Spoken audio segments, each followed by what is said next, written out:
Hey guys, Mike Henry here. We're in Atlanta, Georgia at the AHR Expo, and I'm standing in front of our ProTerra plug-in heat pump.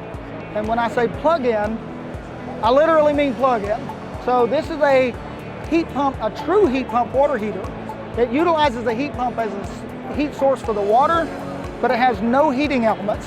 That's the only source of heat. And because of that, it operates off of 110 volts. So it's a true heat pump water heater. One of the features and benefits that it has is it has a built-in leak detection system all the way around the base of the water heater. And if it detects a leak, it has a built-in shut-off valve. The control board will shut the water off, only allowing about 20 ounces of water to escape, and then it holds the water in the tank in a vacuum.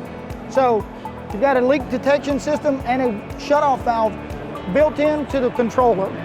This water heater also connects through Wi-Fi, so the homeowner can actually get alerts on their phone wherever they're at in the world.